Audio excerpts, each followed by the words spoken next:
I'm going to start this video a bit differently in terms of not giving you all the details about it, because if I start extremely positive, you'll just know it's a great case. And believe me, it is. I think I spoiled everything right now.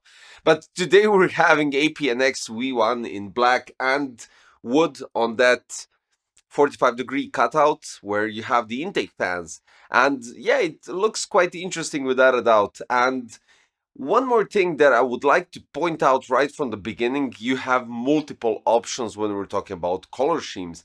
And because of that, and because I'm really satisfied with the case, and I'll get to each and every segment of it during the video, I'll place each and every combination that you can get. So it's really, really an impressive case without a doubt. And I'm really digging the quality when we're talking about the material in general and how it's built, how it's designed. That's the most important thing. Because when you take a look at the back, and this is of course on me because I ordered these cables a bit too long, they are extenders, and you know I always want to give when I'm doing a build, I really want to make it look a bit, to make it pop. So these extenders are far too long, and I have the original cables from the power supply. And without the cables from the fans, because each of them have two cables, PWM and addressable RGB, it looked so nice. I was really shocked and surprised because you can, at the back, do wonders with cable management. And I'm not saying this because, I don't know, trying to brag about my cable management skills. The thing is, on top you have two Velcro ties. On the side, you have four Velcro ties. Then you have one Velcro tie next to those. And then you have four additional, or five even, additional Velcro ties. And behind the hard drive SSD cage, you have one more Velcro tie. So everything is just pre-organized in those terms. And the cables from the I/O ports on the top are running quite nicely organized as well. So this is outstanding because you have the option to manage everything. The power supply is located perfectly. And I'm saying this because we have double compartment cases that usually have the power supply really awkwardly placed in terms of not being able to do cable management properly. You can, but it takes a bit longer. Here you have enough space at the top above the power supply to reorganize EPS and all the cables that are coming from the AIO, from the fans, and everything all together. And then beneath it, you have loads of space for your SSDs, for your hard drives, for your cables, and everything else. And on the side, you still have enough space. Don't get me wrong, I'm using quite big power supply here. So I was actually, thinking it might not work, but it did. And it's really outstanding. So what we have here, and I do have to mention the fans that I'm using right here inside this case. These are FP2 120 APNX. The special thing about these fans is that you can revert the blades because you have fan with regular blades and you have additional blades that can be placed instead of the regular ones. Those ones are reversed. So you just have to push from the back the blades and you just pop in the other ones. They have addressable RGB with a splitter cable, so 3-pin 5 volts, and you have 4-pin PWM cable as well. And that's it. The only thing when you have such an amount of fans, you have to manage it somehow. So in this scenario, what I did is I connected this one separately. The AIO fans and in general AIO is connected separately, and then I have three-way splitter for this ones and three-way splitters for the side ones. That's it. Straightforward, connecting it, and yeah, basically it is what it is. But they look cool, and I'm really digging the design because they have middle motor with LEDs, and then you have certain lines around it, which really actually does look impressive. And they are definitely the heaviest fans that I ever had. So yeah, okay. Now back to the case. The outstanding part of the chassis, even though you have to remove two screws for the front tempered glass, you have to remove one screw for the side tempered glass, and you have to remove one screw for the side steel plate. But I have nothing against it. Of course, we have toolless cases where everything is on pegs, but this is also on hinges, pegs, and one screw. That's it. And I think that's quite all right. I think that's quite all right. It's not drastical. It doesn't go into excess of having too many screws to remove everything. And that wooden part, the accent and everything that actually covers the side fans, you just have to pop it out with 4 pegs. That's it. It's really straightforward. The top also is on pegs because it's not moving anywhere. But this is on top, so that's why I wanted to mention that. Now, when you remove the top plate and everything all together, what you get is an access to everything. But in terms of the bottom plate is removable and you just have one thumb screw, you slide it out, that's it. The top plate actually has more screws, but I totally understand why, because we have something more heavier and basically it's hanging on top. So we have 6 screws holding the top plate and that's quite alright. Let's be honest, because what this gives you an option is to place the radiator on that top plate, or fans if you decide not to place a radiator at the top, outside of the chassis. And then on the side, you have 2 thumb screws on top, 1 thumb screw at the bottom. You remove the plate, you place the fans or maybe AAO, whatever you want to go with, and you pop it back in. That's all there is to it. Now, the cool thing about this motherboard is that you have something here that has an APNX logo, and you can remove it top bottom, which means that in this scenario, the motherboard is in the lower position. You can do one more thing, is you can remove this cover, let's put it that way, with the APNX logo to the bottom, which means that you raise the motherboard higher, and this gives you more freedom, or let's say more space, regarding the bottom radiator. If you desire to go to with a custom loop or something similar to that, you get more space at the bottom for the radiator. At the top, we are kind of then limited for the top radiator, but in that sense you can really manage and coordinate the build to your liking, what you want and however you want it. In sense of the fans, we have intake at the bottom, intake on the side, and exhaust at the top and rear. The rear part unfortunately doesn't support 140 fan, but we have 120, so that should be quite alright.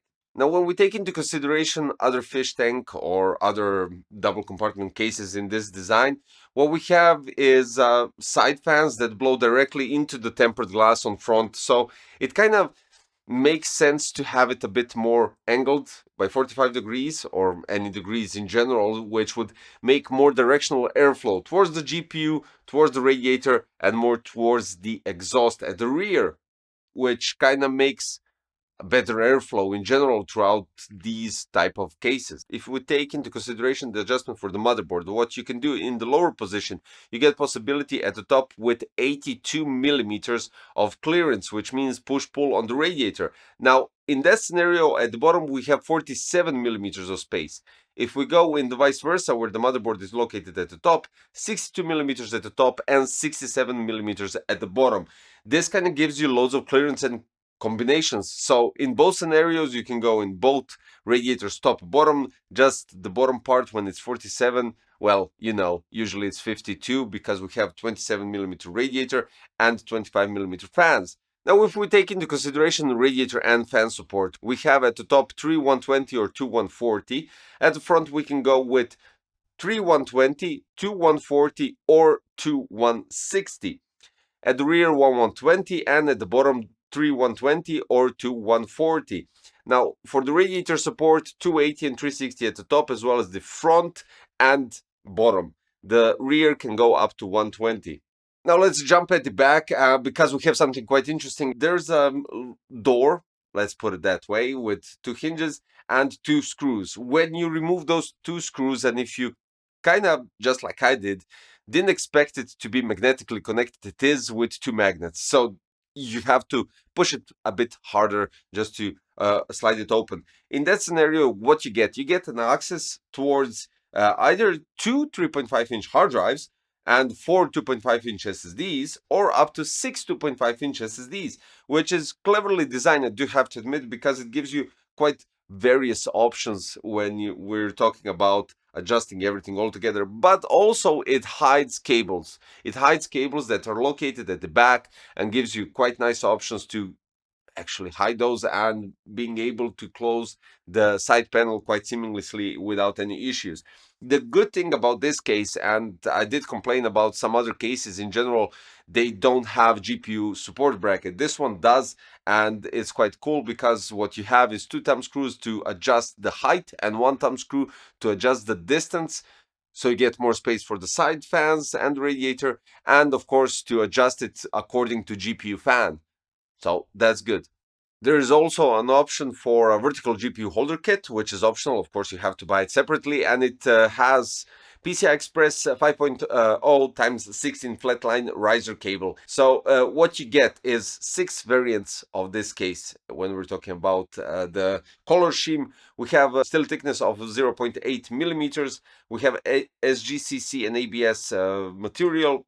It supports ATX, micro ATX, and mini ATX motherboards, 7 expansion slots, GPU clearance up to 395 millimeters without the radiator in the front right position, CPU tower clearance or CPU air coolers up to 170 millimeters. This case also has dust filters, which you have top one, which is built in, front right removable, side removable, and bottom removable. For the I/O ports, we have USB 3.2 generation 2 times 2 type C, then we have two USB 3.2 generation 1 type A, and audio and microphone combo jack with power on button. The power supply length is up to 220 millimeters, and since I'm at the back discussing that, we have 90 millimeters of space for cable management. All in all, what you heard, I think you'll be satisfied as well. But before I go with the price and design and quality and everything else, we have to go with performance as well. So what we have here is AMD Ryzen 9 7900 X3D paired up with MSI RTX 4080 Super Gaming X Slim. In AIDA 64 Extreme Edition, CPU went up to 85 degrees with clock speed 4850 MHz and GPU going at 67. This is a quite solid average for this GPU, as you know. And then we go with Cinebench. Now, this is interesting because throughout whole 10 runs, we have 80 degrees on the CPU and 5025 MHz clock speed literally in each of those. That's an average, and actually, I mean, the CPU got stuck at 80 when we're talking about that. First run was 26,277, and after that one, it didn't go lower than 26,300. So I would say some average was definitely 26,360 Cinebench points, which is definitely solid. And this comes to a conclusion. Brilliant design, I do have to admit. It maybe the front looks literally the same as any fish tank when we're talking about visual aspect. But then you have completely different approach, removable bottom, top, side. Okay, we do have that kind of stuff as well. But we have 45 degrees on the side, which kind of create a better intake, without a doubt. And then we have quite interesting back side, with loads of Velcro ties. And these aren't those slim ones when if you pull them harder, they either break or they bend or something like that. These are actually a bit thicker, so you can do wonders with that as well. Outstanding cable management based on that. So yeah, you could do it really good. Interesting rubber grommets on the side. I do have to admit, these are actually quite good looking and functional. So that is also great. And then we have quite solid performance. I'm really satisfied with that. Paired up with the Trix Panorama 360, I have literally no complaints on that. And then you have the price. So currently on Amazon, this one right here is 122 euros. And the other iterations range from 120 to 140, maybe 150. And I think that's quite solid price. I do have to admit, that's quite solid price. For such a case, okay, you have to buy loads of fans. Let's be honest, you have to buy 10 120 fans.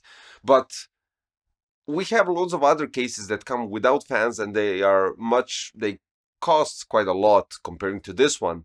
And this one, I mean, it really does look quite nice. I'm really digging the design in general, and it kind of just keeps that. Even the back side openings here have that cutout for the 45 degrees, the same thing as on the top. So yeah, this is brilliant. This is brilliant, and PC Crazy approved badge, without a doubt.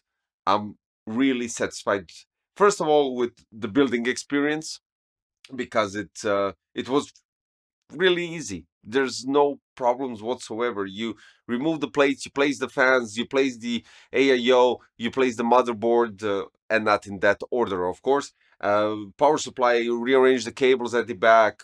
Really straightforward and easy. Guys, APNX deserves a huge thumbs up for this case because, well, basically this is the first APNX all case in general or product on this channel, but they did it really nice and really good. So yeah, guys, links for all those 6 iterations of this chassis are in the description below, and I'll even place the FP2 120 because they're quite interesting. I mean, you can swap the reverse to regular fans blades however you want and wherever you need it. So this one is regular, 3 at the bottom and 3 at the side are reversed. So yeah, that's it. Guys, thanks for watching. Don't forget to check the links in the description. And of course, if you like the video, I gave you some ideas or anything similar to that, don't forget to subscribe, hit the like button on the video, and, well, notification bell for future content. Thanks. See you next time. Bye-bye.